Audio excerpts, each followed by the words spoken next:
নমস্কাৰ, মই বেলবত বৰা আৰু আপোনাৰ বি বৰা ক্লাছলৈ আপোনাক স্বাগতম। ইতিমধ্যে আমি দশম শ্ৰেণী গণিতৰ ৰিভিজন ক্লাছসমূহ আৰম্ভ কৰাৰ আগতে এটা বেছিক ক্লাছ আৰম্ভ কৰিলোঁ।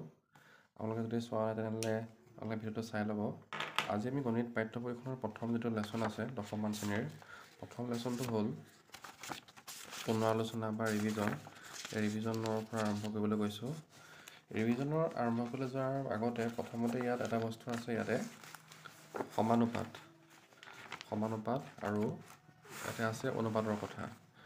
সমানুপাত বুলি কথা ক'বলৈ যাওঁতে যে সমানুপাত কোনটোক কয়, চাপ'জ দুটা অনুপাত থাকিব। অনুপাতটো আপোনালোকে গম পাইছে, যিটো আমি ভগ্নাংশ আকাৰত যিবিলাক বস্তু লিখোঁ তাকে কি কৰা হয়, যিটো আমি এক্সাৰচাইজ কৰিম আজি ৰিভিজন 1টো। ইয়াতে বস্তু আছে দুটা বস্তু, সমানুপাত আৰু অনুপাত। অনুপাতটো কোনটো, চাপ'জ যিকোনো বস্তু আমি কেনেকৈ লিখোঁ 2:3 বা 2:3, এইটো এটা অনুপাত। আৰু এটা হ'ব পাৰে কি 4:3 বা 6, 4:6। যদি এই অনুপাত দুটা সমান হয় তেতিয়া এই মাজতে কি হয়, সমান চিন থাকে আৰু এই বস্তুটোকে লিখা হয় 2/3 সমান 4/6। আমি এনেকৈও লিখিব পাৰোঁ, বা এই বস্তুটো কি লিখা হয় 2:3 প্ৰপ'ৰ্শ্যন কি লিখা হয় 4:6। এই বস্তুটোকে কি হয় সমানুপাত বুলি কয়। আৰু এই দুটা বস্তু আমি এনেকৈ ধৰি ল'ব পাৰোঁ যে A1/A2 ইটছ ইকুৱেল কি হ'ব B1/B2 হ'ব। এই বস্তুটো কি হ'ল সমানুপাত। আজি আমি এই বস্তুটোকে আলোচনা কৰিবলৈ গৈ আছোঁ। প্ৰথমতে চাওঁচোন ইয়াৰ প্ৰশ্নবোৰ কি আছে ন। ইয়াৰ প্ৰথম প্ৰশ্নটো আছে, তলৰ কোনটো অনুপাত একোটা সমানুপাত হ'ব। বেলেগ বেলেগ অপশ্যন দিয়া আছে, মানে কি দিয়া আছে, এও বেলেগ আছে, বিও বেলেগ, চিও বেলেগ, ডিও বেলেগ। আমি ইয়াৰ কোনটো সমানুপাত হ'ব এটা আমি চাব লাগে। প্ৰথমতে যিটো আছে 12:21। যদি আমি এইটোকে প্ৰথমতে চাবলৈ যাওঁ,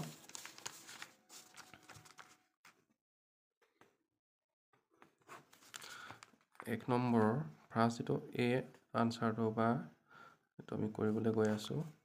প্ৰথমতে ইয়াত আছে 12:21, মানে আমি কি বুলি লিখিব পাৰোঁ 12/21 বুলি লিখিব পাৰোঁ। 12/21টো লিখিলোঁ। লিখাৰ পাছতে কি কৰিলোঁ, আমি এইটো চিম্প্লিফাই, মানে এইটো সৰল কৰিবলৈ চাইছোঁ আমি।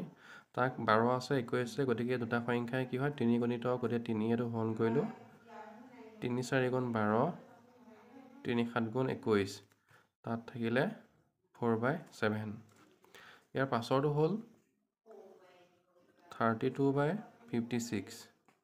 আকৌ তুমি সৰল কৰিবলৈ চাইছোঁ। প্ৰথমতে আমি কৰিলোঁ এইটো 32 আছে, 56 আছে, গতিকে ফাৰ্ষ্টে 4 পৰা গ'ল, 4 8 গুণ 32,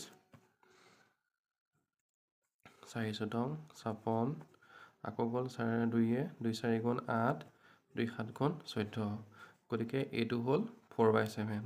গতিকে আমি যদি চাওঁ এই দুটা অনুপাততে কি আছে, একেটা আছে যে 4/7 হয়, আৰু এইটো কি হয় 4/7। গতিকেলৈ উক্ত যিটো অনুপাত আছে সেই অনুপাতটো ক'ত আছে, সমানুপাতত আছে, মানে 12:21 সমানুপাত কি হ'ব 32:56, মানে এইটো সমানুপাতত আছে। তেনেকৈ যদি ইয়াৰ পাছৰ যিটো আছে, পাছৰ অপশ্যনটো কি আছে 18:30 আৰু 14:21। এতিয়া এইটো কৰি চাওঁচোন আমি। সেইটো কি আছে আমাৰ 18 আছিলে ইয়াতে 30, আৰু এইটো আছে 14:21। গতিকে আমি এটা সৰল কৰি চাওঁ। 18 আছে, 2 বাৰ দিলোঁ, গ'লে কিমান হ'ব 2 9 গুণ 18, 2 15 30, আকৌ 3 বাৰ গ'ল, 3 3 গুণ 9, 3 5 গুণ 15। ইয়াত এইটো হ'ল 3/5, লঘিষ্ঠকালে আমি লৈ গ'লোঁ। এতিয়া আছে 14/21। আকৌ আমি এইটো কি কৰিছোঁ লঘিষ্ঠকালে নিলোঁ, তো 7 বাৰ গ'ল, 7 2 গুণ 14, আৰু 7 3 গুণ 21, ইয়াত হ'ল 2/3। গতিকে এই অনুপাতটো যদি চাওঁ আমি, তাত পালোঁ কি এটা 3/5, আৰু আনটো পালোঁ আমি 2/3। গতিকে যদিহে চাওঁ অনুপাতটো সমান হৈছেনে বাৰু, অনুপাতটো সমান নাই হোৱা, কাৰণ ইয়াত কি আছে বেলেগ বেলেগ আছে। গতিকে লৈ এতিয়া বেলেগ বেলেগ যিহেতু আহি গ'ল, ইয়াত বেলেগ বেলেগ যে আহি গ'ল, গতিকে এইটো সমানুপাতত নাই। মানে আমি লিখিব পাৰোঁ যে 18:30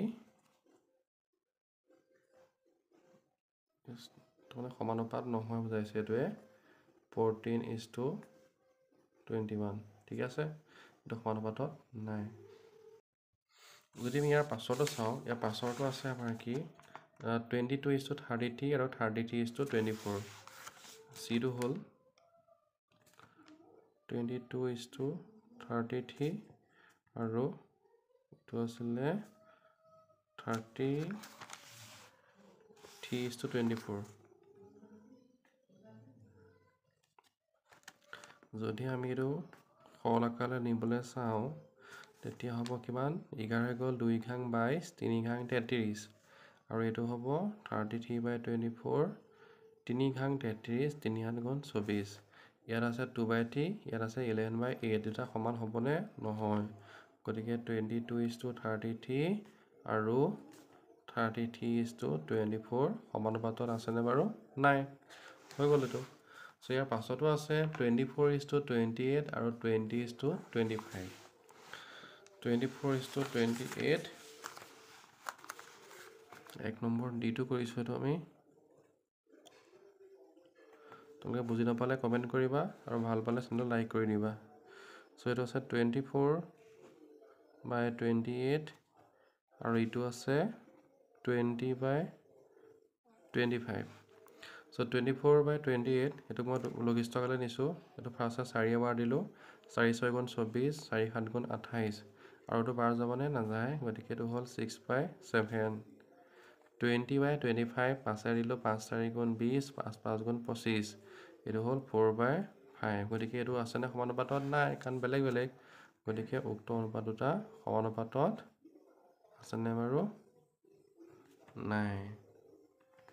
গতিকে এক নম্বৰত আমি কোনটো দেখিলোঁ যে এইটো আছে সমানুপাতত বাকীকেইটা সমানুপাতত আছেনে নাই।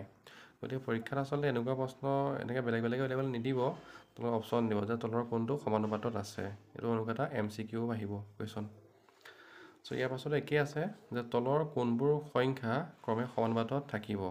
যদি ধৰি লওঁ বোলে এইটো A1 এইটো বোলে ওলালে B1 এইটো বা এইটো A1 এইটো ধৰিব পাৰি বা B1 B2 ধৰিব পাৰি এটা ইকুৱেল হ'ব নে চাব লাগিব অনুপাতকেইটা।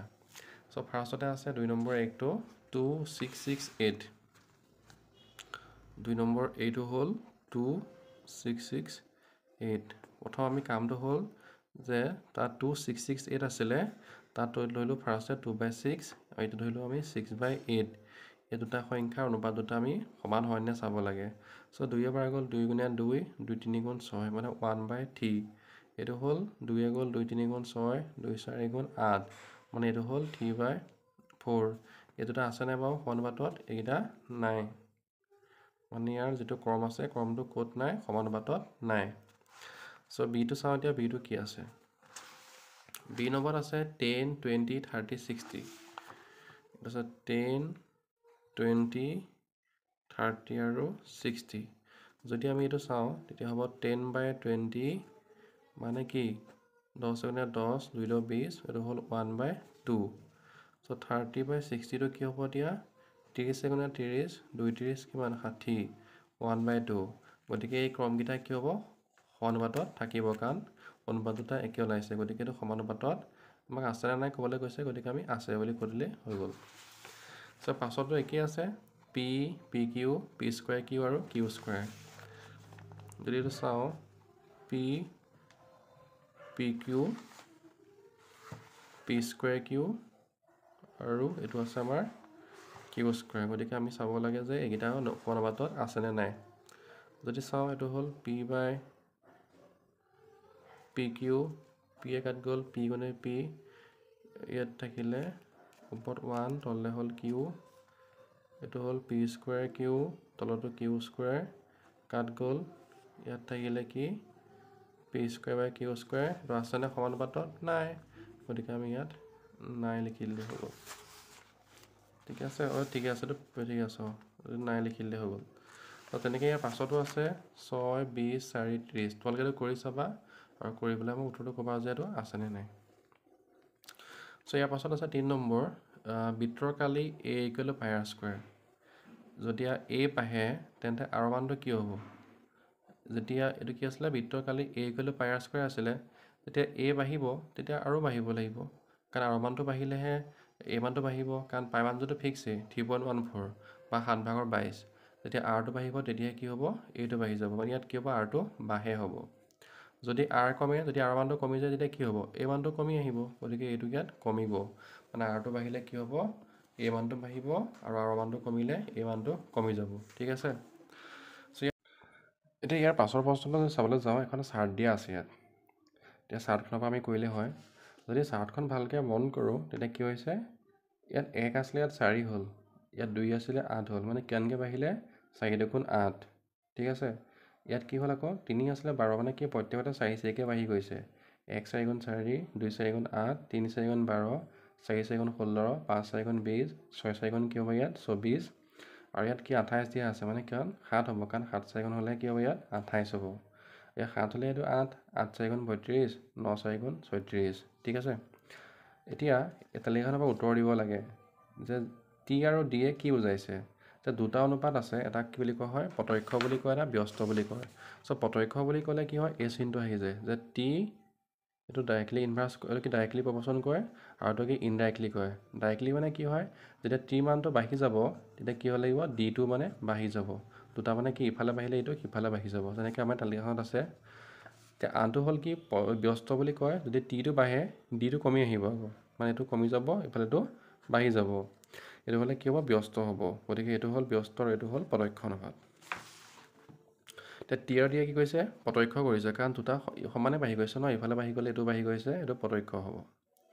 চ' এইবাৰ কৈছে এতিয়া টি ইকুৱেল টু 6 হ'লে ডি মান কিমান, এইটো কৰিছিলে যে টি যেতিয়া 6 আছিলে, ডি মানটো কিমান হ'ল 6 4 গুণ 24, মানে আনচাৰ হ'ব 24টো। এবাৰ আছে ডি 28, মানে এই ভেলুটো দিয়া আছে 28 দিয়া আছে, এতিয়া আমাক কি লাগে, টি ভেলুটো লাগে। 28 কেতিয়া হ'ব, যেতিয়া 7 হ'ব, 7 4 গুণ কি 28, এইটো 7 হ'ব আনচাৰ। এবাৰ আছে ডি ইকুৱেল 36, মানে এইটো কিমান 36, আমি এইটো উলিয়াব লাগে, 9 4 গুণ 36, গতিকে আনচাৰটো কি হ'ব 9, ঠিক আছে। এতিয়া ইয়াৰ পাছতো চাওঁ আমি, পাছত দিয়া আছে যে পি ডাইৰেক্টলি প্ৰপৰ্চন, মানে কি পি বাঢ়িলে কিউ বাঢ়ি যাব। এতিয়া ইয়াত আছে পি ইকুৱেল টু 6, যেতিয়া পি ইকুৱেল টু 6 হয় তেতিয়া কিউ মান কিমান 30, মানে কিমান 6 5 গুণ 30 হ'ল, গতিকে ইয়ালৈ পি 2 হ'লে কিউ মান কিমান হ'ব, সেইটো 5 গুণ বাঢ়ি গ'ল, 5 6 গুণ 30, এতিয়া পি 2 আছে কিউ মান কিমান হ'ব 2 5 গুণ 10, এতিয়া আনচাৰ কোনটো হ'ব, চিটো কাৰেক্ট, ঠিক আছে।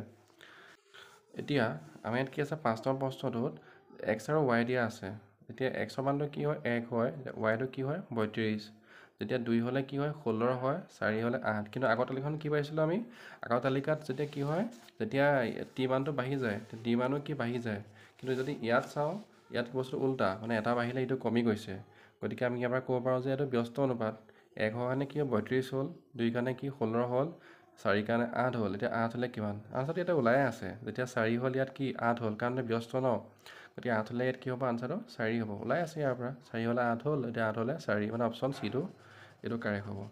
গতিকে এইখিনিয়ে আছিলে আজি ডিভিজন 1ৰ অনুপাত আৰু সমানুপাতৰ, এতিয়া তুমি কৰিলোঁ। আৰু ইয়াৰ পাছতে আমাৰ কি আছে, ইয়াৰ পাছত আমাৰ ৰিভিজন 2 আছে, দ্বিতীয় খণ্ড, তাত আছে বৰ্গৰ বৰ্গমূল। তোমালোকে প্ৰথম যিটো খণ্ড আছিলে সমানুপাত অনুপাতৰ, তোমালোকে কেনেকুৱা পালা জনাবাচোন, বুজি কেনেকুৱা পালা, বুজি পাইছানে নাই, বুজো যে কিবা মই আপডেট কৰিবলগীয়া আছে নেকি, বাকী গোটেইখিনি আমি পঢ়ি যাম, গোটেইখিনি কৰিম, তোমালোকে খালি কেনেকুৱা পালা জনাবা, আৰু ভাল পালে চেনেলটো ছাবস্ক্ৰাইব কৰি দিবা, লগৰবোৰৰ লগতো শ্বেয়াৰ কৰিবা, ঠিক আছে। আজিলৈ ধন্যবাদ।